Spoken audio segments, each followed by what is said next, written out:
بسم اللہ الرحمن الرحیم۔ السلام علیکم ورحمۃ اللہ وبرکاتہ۔ حضرت شیخ ابو الفضل احمد بن صالح فرماتے ہیں، غوث پاک کی تقریر کے دوران میں حضور سیدنا شیخ عبد القادر جیلانی غوث اعظم رحمۃ اللہ تعالی علیہ کے ساتھ مدرسہ نظامیہ میں تھا۔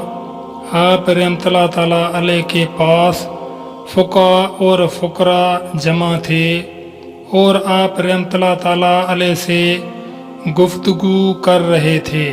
اتنے میں ایک بہت بڑا سانپ چھت سے آپ رحمۃ اللہ تعالیٰ علیہ کی گود میں آ کر گرا تو سب حاضرین وہاں سے ہٹ گئے اور آپ کے سوا وہاں کوئی نہ رہا۔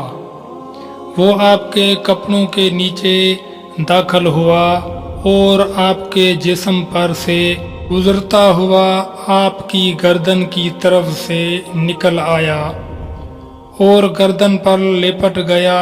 اس کے باوجود آپ نے کلام کرنا موقوف نہ فرمایا اور نہ ہی اپنی جگہ سے اٹھے۔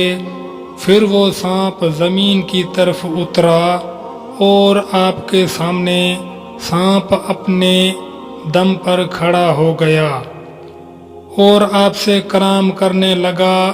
آپ نے بھی اس سے کلام فرمایا جس کو ہم میں سے کوئی نہ سمجھ سکا۔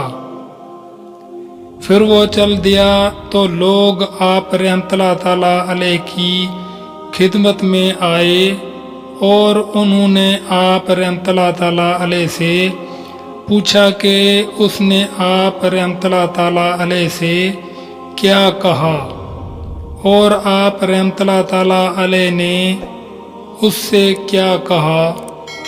آپ رحمۃ اللہ تعالیٰ نے فرمایا کہ اس نے مجھ سے کہا کہ میں نے بہت سے اولیاء اکرام کو آزمایا ہے مگر آپ جیسا ثابت قدم کسی کو نہیں دیکھا۔ میں نے اس سے کہا تم ایسے وقت مجھ پر گرے کہ میں قضا و قدر کے مطلق گفتگو کر رہا تھا اور تو ایک کیڑا ہی ہے جس کو قضا حرکت دیتی ہے اور قدر سے ساکن ہو جاتا ہے۔